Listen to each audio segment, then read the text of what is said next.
nädal turgudel, kätte on jõudnud 17. nädal, aasta on 2025 ja minu nimi ikka Urmas. Täna on esmaspäev, 21. aprill ja vaatame taas üle, mida siis nädala jooksul silma on hakanud ja mis trendid meil siin turu peal toimumas on. Aga alustuseks siis võib-olla suuremad teemad, et siin ikka see kaubandussõda ju käib ja fookuses ikka USA ja Hiina ja eks siin on nüüd vastastikku erinevaid samme astutud. Hiina vastas siin näiteks Boeingu toodete ostude peatamisega ja USA siin keelas siis erinevaid kiipe jällegi Hiina müüa ja sellest siis Nvidia näiteks langes päris tugevasti. Ja Jeremy Powell, siis Fedi esimees, on ka siin sõna võtnud ja hoiatanud siis inflatsioonisurve eest tänu nendele tariifidele.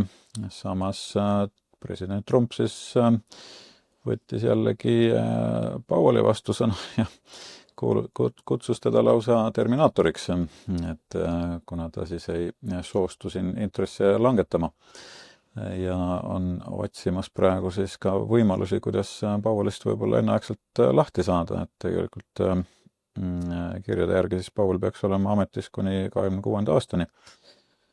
Aga praeguses valguses siis jah, Trump otsib nüüd võimalusi, et tegelikult tal seaduse järgi ei ole õigust ju Powellit sealt lahti lasta, et tegemist on ikkagi iseseisva asutusega nii-öelda.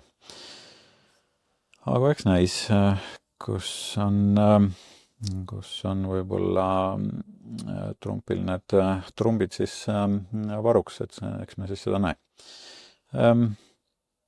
Nüüd nädala algus oli võib-olla natukene rohkem palju lubavam kui nädala lõpp, et nädala lõpp läks ikkagi suhteliselt punaseks ära. USA turgudel ka, seda siis võib-olla kõigi indeksite lõikes, kohe vaatame ka neid. Euroopa Keskpank siin küll alandas intressi, et seal on see trend ikkagi liikumas sellises suunas, et siis majandust natukene elavdada. Ja USA tarbijakindlustunne on ka siin 4 kuud järjest langenud, et ei ole ta sugugi mitte heas seisus. Inflatsiooni ootused järgmiseks 12 kuuks on ka tõusnud järsult, et siin 6,7%, kui eelmine kuu oli see 5% kandis. Ja Fedi siin intressimäära langetamise selline ootus, Fed prognoosib siin 2 langetust selleks aastaks praegu, aga turg ootab 4 lausa. Nii et eks me siis näe, kuhu see lõpuks välja jõuab. Minu arvamus on, et siin ikkagi tuleb neid langetusi ja siiski võib-olla rohkem kui 2. Siin on siis suuremad USA indeksid Heikki Nashi küünaldena ja siit on näha ka, et small capsid on nüüd vägagi kokku kuivanud, et siin ei ole üldsegi mitte seda volatiilsust enam olnud, et suurem kauplemine on siin suuremate indeksite peal ikkagi, et Dow Jones ja S&P 500 ja ka Nasdaq, aga trend püsib ikkagi selgelt negatiivne hetkeseisuga. Kuidas meil prognoosidega läks, et S&P 500 prognoos kõnetas suhteliselt ilusti, olgugi, et võib-olla natuke nihkes siin, et päris täpselt need pöördepunktid ei kattunud, aga siiski aimatav ta oli. Ja kulla puhul siin oli tunduvalt parem see prognoos, nii et eks me siis vaatame, kuidas uue nädala asjadega läheb. Bitcoini puhul ka selle nädala prognoos siis pidas päris hästi paika, et nii ta tõepoolest ka siis enam-vähem välja kujunes siin. Et CMS-i indikaatoriga siis S&P 500 selgelt on praegu punases, et need samad signaalid, mis siin veebruari lõpus tulid, need püsivad. Ja nädalaseski on siis negatiivne trend püsimas praegu. Ainsad, mis võib-olla siin praegu CMS-i poolest positiivsust on näidanud, on siis näiteks Netflix, millel tulid väga soodsad majandustulemused eelmise nädala lõpus välja ja liigub ta siis praegu turule vastu nii-öelda. ja siingi signaal ilusti praegu tulnud. Ja teine, mis näitab natukene positiivsemaid ilminguid, on siis Palantir, et ka siin on ilust CMS-signaal välja tulnud. Tõenäoliselt Palantiril on veel jõudu üles minna, aga ehk mitte see nädal, vaid võib-olla nädala lõpust alates. No vaatame, kuidas see siis välja mängib. 50 päeva keskmine on siin natukene ka kosunud, aga püsib ikkagi väga madalatel tasemetel, siin 19% siis ettevõtetest kõigest pealpool 50 päeva keskmist. Ja 200 päeva keskmine siin praegu 30-ndate peal ja siis VIX indeks, nagu siin arvata oli, ta langes sellest trendist siis allapoole ja praegu on püsimas selline natukene kõrgendatud volatiilsus, mis on tegelikult suhteliselt ekstreemne ikkagi, kui me sellist ajaloolist keskmist vaatame. Sektorite poolest enamus olid siis languses, et siin ei olnud suurt mingisugust erinevust, et eks need kaitsesektorid muidugi toimisid paremini, et sinna siis pigem ikkagi raha voolab juurde ja seal ei ole seda volatiilsust nii palju tunda nagu energia. Siis ka utilities näiteks on üks nendest, mis väga hästi tavaliselt vastu peab. Ja insiderite aktiivsus on endiselt väga madal, kuna volatiilsus püsib kõrge ja turg on languses, siis praegu nemad ei müü. Ja kümnendi muster, nagu me teame, siis ikkagi viitab siin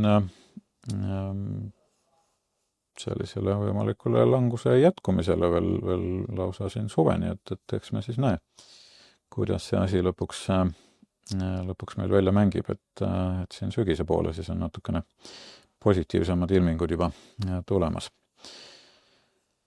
Astro koha pealt jällegi suhteliselt selline pingeline nädal, see nädal ka, et ei ole ta väga sugugi mitte meeldiv, siin Veenuse Saturni konjunktsioon ja siis Pluto Päikese kvadraat ja et seisud on suhteliselt pinevad ja eriti just see pühapäevane Marsi Pluto positsioon ei ole sugugi mitte meeldivate killast, et see ei pruugi alati turgudel niimoodi väljenduda, aga kindlasti maailmas või geopoliitiliselt on siin ikkagi väga pingeline nädal ka tulemas.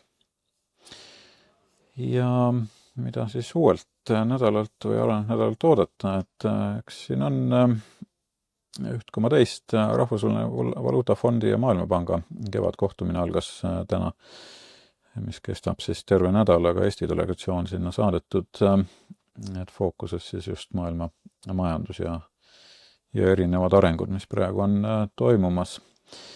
Et märtsi uute elamute müügistatistika tuleb välja, Fedi Beigebook ja mitmed keskpanga ametnikud ka kõnelevad sellel nädalal, et siin on päris palju sõnavõtte tulemas seoses ka selle Valuutafondi ja Maailmapanga kohtumise raames. Siis esmased töötu abiraha taotlused, märtsi kestvuskaupade tellimused ja olemasolevate kodude müügiandmed samuti. Ja tarbijate kindlustunde lõplik näit siis tuleb ka välja. Et siin on tegevust küllaga, jah. Ja kui me vaatame nüüd majandustulemusi või kvartali tulemusi, siin on väga tihe graafik juba sellel nädalal, mis on nagu olulisemad võib-olla välja tuua kindlasti homme, 22. on Tesla siis majandustulemused välja tulemas, et ei ole see pilt seal ilmselt väga hea praegu, nii et väga suuri lootuseid sinna ei paneks. Siis, mis siin veel on, teisipäeval veel siis SAP, Verizon, Lockheed Martin näiteks, et need on võib-olla huvitavamad. Kolmapäeval Boeing, et see on oluline muidugi just selle kaitsetööstuse võtmes, aga kuna nüüd Hiina on siin otsustanud võib-olla ostud peatada, et siis jällegi seal võib-olla nii üht kui teist. Kindlasti IBM oluline, AT&T, ServiceNow ja Philip Morris ka, et Philip Morris on üks väga tugevaid praegu siiamaani olnud. Ja neljapäeval siin muidugi Alphabet, ehk siis Google'i emafirma ja Intel samuti, et need on praegu suurema fookuse all. Procter & Gamble, PepsiCo, need ka kindlasti olulised, Merck & Co, Comcast ja Bristol Myers Squibb ka. Ja reedel siis AbbVie ja HCA Healthcare, AON, Colgate. Need on sellised olulisemad nimed. Niiviisi. Ja vaatame siis mõnda graafikut ka kiirelt, et nagu öeldud, S&P on siin väga tugevas languses. Kui me vaatame teisi indekseid, siin ei ole väga midagi erilist. Ainus, mis praegu eristub, on siin Tallinna börs, et siin on selline kerge positiivne foon ikkagi püsimas. Et see on iseenesest positiivne meie piirkonnale seal. Aga jah, teised siin ka Aasias, Nikkei ja Hang Seng, kõik on praegu punases. Et kulla koha pealt, et eks selline tipnemise faas meil siin tegelikult aina läheneb ja läheneb, et väga raske on öelda, kus ta siis täpselt saabub, eks me siis ootame seda kinnitust, kui ükskord hind hakkab korrigeeruma. Aga siit on näha, et GDX, mis on siis kulla kaevandajate indeks nii-öelda, et siin on juba 3 päeva järjest nüüd kaasa arvatud täna on siis avanemishind olnud kõrgem kui sulgemishind, ehk siis tegelikult selline karude selline pealetung või surve on ikkagi kasvamas. Et see hind ei suuda nagu sulguda päeva lõpuks ikkagi enam kõrgemal. Nii et see teeb natuke ettevaatlikumaks. Kuld küll on jah vägagi tugev, et tänagi väga tugev kasvupäev olnud.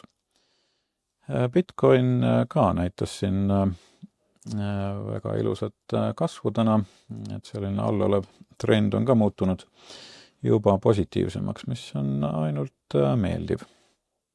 Ja nafta ka näitab siin kerget sellist võib-olla taastumist, aga siiski trend püsib praegu veel negatiivne, et ma ootan siin mingisugust tsükli põhja ka õige pea, et kuna see täpselt kätte jõuab, eks me siis vaatame, kui siin signaalid hakkavad tulema ülespoole. Nii et selline kiire ülevaade ja kindlasti tule liitumine Patreoniga, et selleks korraks ma nüüd need nädalased ülevaated panen pausile, et selline hariduslik ettevõtmine mul siin hakkab nüüd läbi saama.